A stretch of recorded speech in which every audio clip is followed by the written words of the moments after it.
இயற்கை வேளாண்மைதான் மண்ணையும் மக்களையும் காப்பாற்றும் மரபு விதைகளை கையில் எடுத்த பல பயிர் சாகுபடி மூலம் பூச்சிகளை கட்டுப்படுத்தி இயற்கை வேளாண்மையில் அசத்தி வருகிறார் வேலூரை சேர்ந்த பானாவரி பிரதீப்.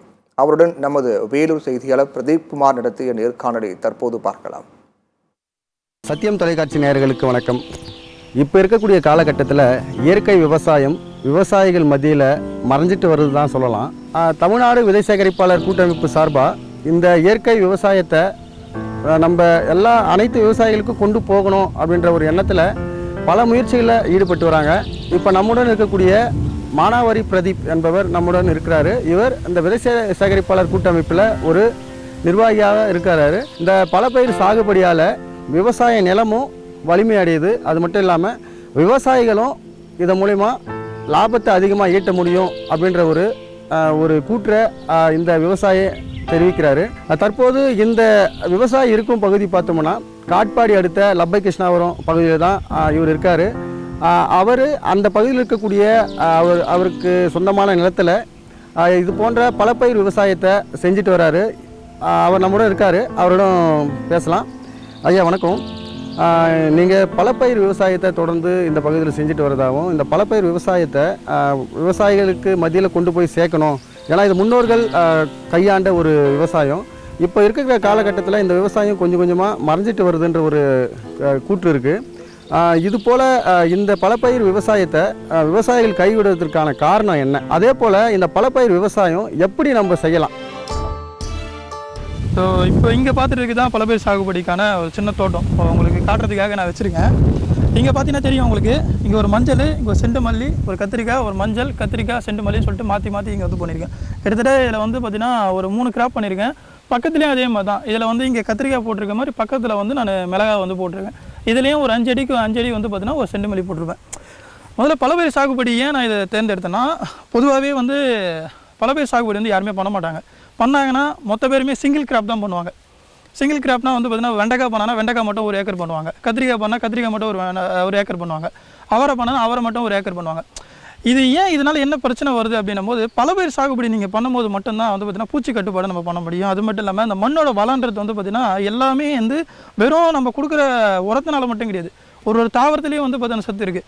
ஒரு தாவரம் வந்து நைட்ரஜனை கொடுக்கக்கூடியதாக இருக்கும், ஒரு தாவரம் வந்து பார்த்தீங்கன்னா நைட்ரஜன் எடுத்துக்கூடியதாக இருக்கும். அப்போது அந்த மாதிரி தாவரங்களை வந்து நம்ம நட்பு பயிராக வந்து நம்ம இதில் வந்து பண்ணலாம்.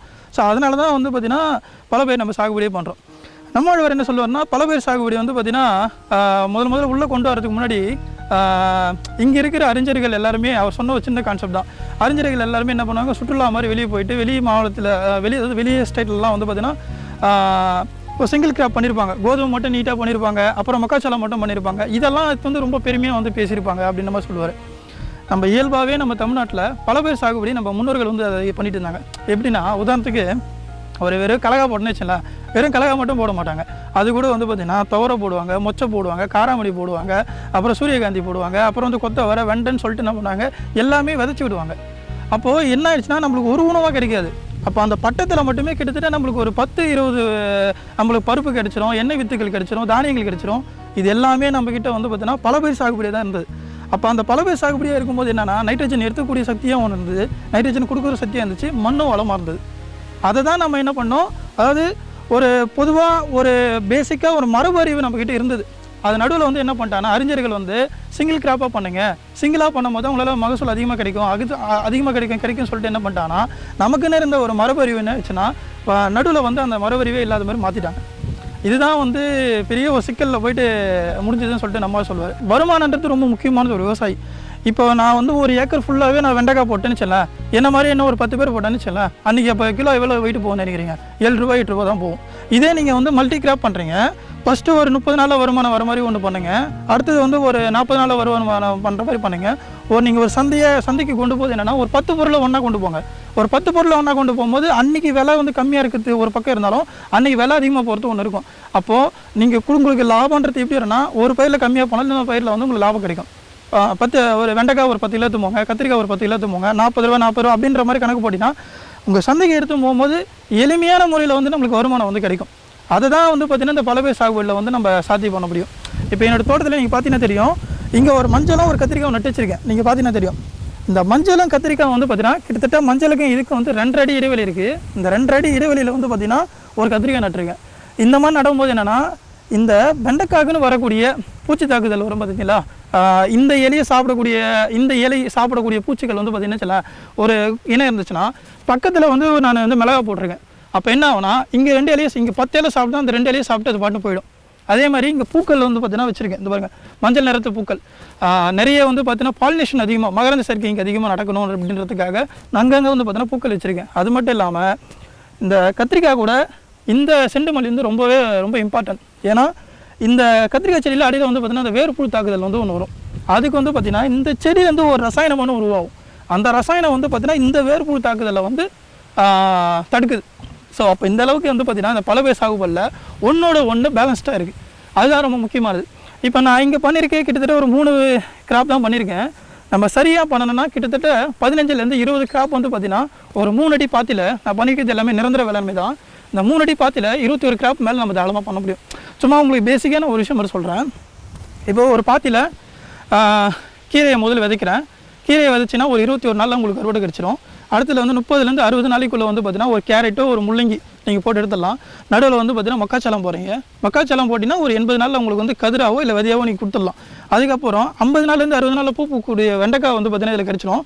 உங்களுக்கு ஒரு 80 நாளைக்கு அப்புறம் வெண்டை, கத்திரிக்காய், தக்காளி, மிளகாய் எல்லாமே என்ன பூக்க ஆரம்பிச்சிடும். அப்போது உங்களுக்கு 20 நாள்லேருந்து 6 மாதம் கிட்டத்தட்ட 4 மாதத்துக்கு அப்புறம் பூத்து வருமானம் கொடுக்கக்கூடியது எல்லாமே 6 மாதம் கொடுக்கக்கூடியது நம்மக்கிட்ட வெண்டை, கத்திரிக்காய் இருக்குது. அது மட்டும் இல்லாமல் இந்த நடுவில் போட்டிருக்க மஞ்சள் வந்து நம்மளுக்கு 8 மாதத்துக்கு ஒரு வருமானம் கொடுக்கும். அதுக்கப்புறம் இது நடுவில் வந்து ஒரு பப்பாளி அங்கங்கே ஒரு பப்பாளி வச்சிட்டிங்கன்னா வருஷத்துக்கு ஒரு முறை நம்மளுக்கு பப்பாளி வந்து பார்த்திங்கன்னா ஒரு வருமானம் கொடுக்குற மாதிரி இருக்குது.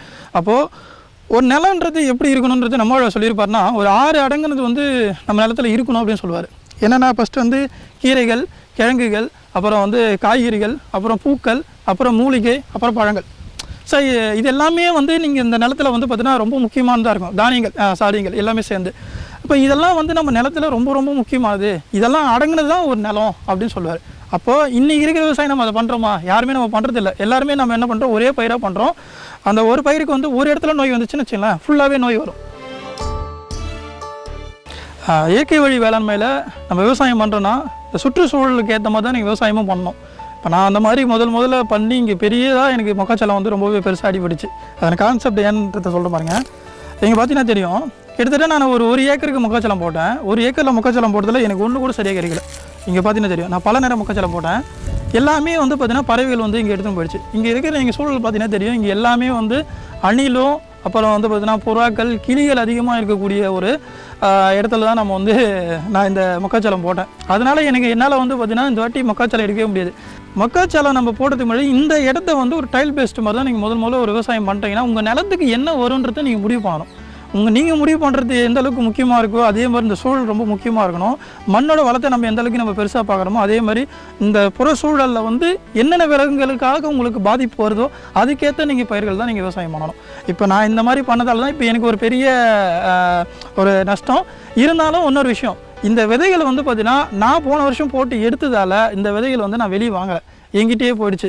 விதைத்தால் மரம் இல்லையேல் மண்ணுக்கு உரம் அப்படின்ற மாதிரி இந்த விதை வந்து நான் போன வருஷம் எடுத்ததால் எனக்கு இதில் விதையை வந்து பார்த்தீங்கன்னா அதிகபட்சமாக செலவாகக்கூடிய விதைகளுடைய பைசா வந்து பார்த்தீங்கன்னா எனக்கு வந்து நஷ்டம் தான். ஆனால் இதே நான் வெளியே வாங்கியிருந்தேன்னு வச்சுங்களேன், எனக்கு வந்து பார்த்தீங்கன்னா இதை விட அதிகமாகவே உங்களுக்கு வந்திருக்கும். கிட்டத்தட்ட ஒரு 4000-5000 வந்து பார்த்தீங்கன்னா கிட்டத்தட்ட விதைக்கு மட்டுமே போயிருக்கும். இது விதை எந்துன்றதுனால அந்த அதிகபட்சம் விதைக்கான விலை கூட வந்து பார்த்தீங்கன்னா பாதுகாக்கப்பட்டுச்சு. இயற்கை விவசாயத்தில் வந்து அந்தந்த பட்டத்துக்கு ஏற்ற மாதிரி நீங்கள் காய்கறி விதைகளை நீங்கள் விதைச்சா மட்டும்தான் அந்தந்த பட்டத்துக்கு ஏற்ற மாதிரி நம்ம உணவு எடுத்துக்கிறோம். அதே மாதிரி அந்தந்த பட்டத்துக்குள்ளே இருக்கக்கூடிய காய்கறிகளை நம்ம உணவை எடுத்துக்கும் போது மட்டும்தான் அந்த காய்கறிகளுக்கு இருக்கக்கூடிய சத்துக்கள் வந்து உங்களுக்கு வரும். அது மட்டும் இல்லாமல் இந்த பட்டம் தவறி போனாக்கா என்ன மாதிரி பிரச்சனைகள் இருக்குன்றதை நான் உங்களுக்கு சொல்கிறேன் பாருங்கள். ஒரு சும்மா இது எடுத்துக்காட்டு தான். இங்கே பார்த்துக்கிட்டு சிவப்பு உருட்டு வெண்டை. இந்த சிவப்பு உருட்டு வெண்டை வந்து பார்த்திங்கன்னா சரியான பட்டத்தில் போட்டது. இதுக்கு வந்து பட்டம் வந்து பார்த்தீங்கன்னா எல்லா பட்டத்துலையுமே நீங்கள் போடலாம், அதனால் பிரச்சனை கிடையாது. குளிர்காலத்தை தவிர, அதாவது அந்த மார்கழி தை நீங்கள் முன்னாடி வந்து போட்டிங்கன்னா கூட நல்லாவே வரும். இதே வந்து பார்த்திங்கன்னா இங்கே இருக்கிறது வந்து பார்த்திங்கன்னா பச்சை உருட்டு வெண்டை. இது வந்து பார்த்தீங்கன்னா இது 50 நாளில் பூ பூக்குதுன்னு வச்சுக்கலாம். இது வந்து 70 நாள் 80 நாள் உங்களுக்கு பூ பூக்கும். இது வந்து பட்டம் வந்து ஆடி பட்டம் தான். நான் வந்து பார்த்தீங்கன்னா 2 மாதத்துக்கு முன்னாடி எடுத்ததால் இந்த செடி வந்து பார்த்தீங்கன்னா இந்த நோய் வருது பாருங்கள். இப்போ இந்த நோய் வந்து பார்த்திங்கன்னா பட்டம் தவறி போட்டதாலையும் இல்லைனா விதைகள் இதுக்கு முன்னாடி இந்த விதைகளுக்கு வந்து பார்த்தீங்கன்னா இந்த நோய் இருந்தாலோ இது கண்டிப்பாக வரும். இதனால தான் இந்த மாதிரி இருக்குது.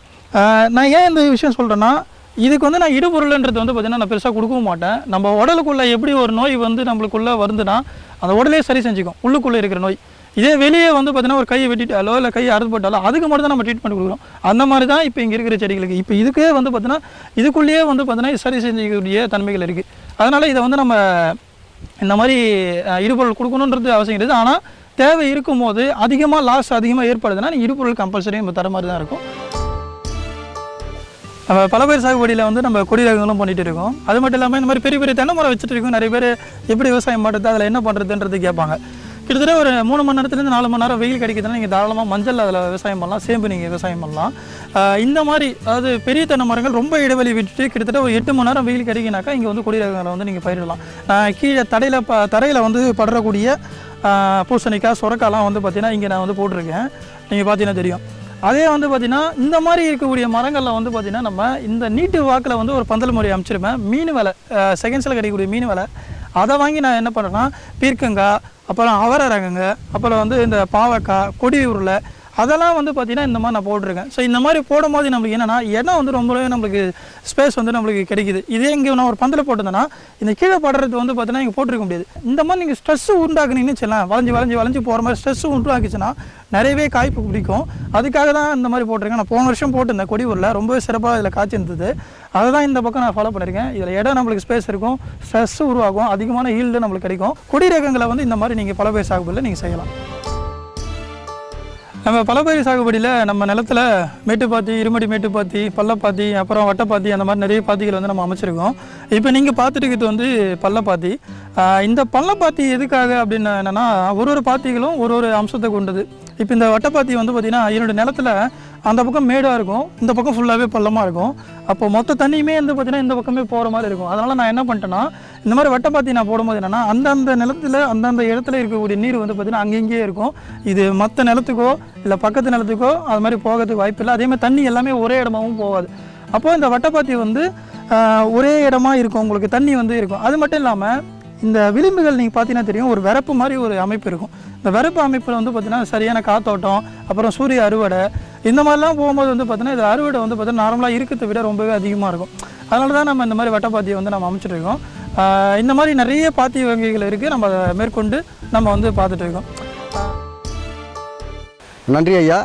பலப்பயிர் சாகுபடி விவசாயத்தின் மூலம் விவசாயத்தை எவ்வாறு மேம்படுத்தலாம், அது மட்டும் இல்லாமல் விவசாய நிலத்தை எவ்வாறு சத்துள்ள விவசாய நிலமாக மாற்றலாம், இது போன்ற கருத்துக்களை நம்முடன் மானாவரி பிரதீப் அவர்கள் பகிர்ந்து கொண்டார். விவசாயிகள் இது போன்ற இயற்கை விவசாயத்தை நாடி மரபு விதைகளை கொண்டு விவசாயம் செய்தால் இனிவரும் காலங்களில் சத்துள்ள உணவை நாம் உண்ண முடியும் என்ற ஒரு கருத்தையும் அவர் முன்வைக்கின்றார். அது மட்டும் இல்லாமல் இது போன்ற அனைத்து வகை பயிர்களையும் ஒரு விவசாய நிலத்தில் பயிரிட்டு அதை மகசூல் செய்து நாம் அதிக லாபத்தையும் ஈட்ட முடியும் என்ற விளக்கத்தையும் தெரிவித்திருந்தார். இதுபோன்று விவசாயிகளும் பல பயிர் சாகுபடியை கையாண்டு அவர்களும் அவர்களுடைய வாழ்க்கை முறையை மாற்றிக்கொண்டு அவர் வாழ்வாதாரத்தை உயர்த்தி கொள்ள வேண்டும் என்பதே மானாவரி பிரதீப்பின் ஒரு முக்கிய நோக்கமாக உள்ளது. சத்தியம் தொலைக்காட்சிக்காக ஒளிப்பதிவாளர் சுதாகருடன் பிரீத்குமார்.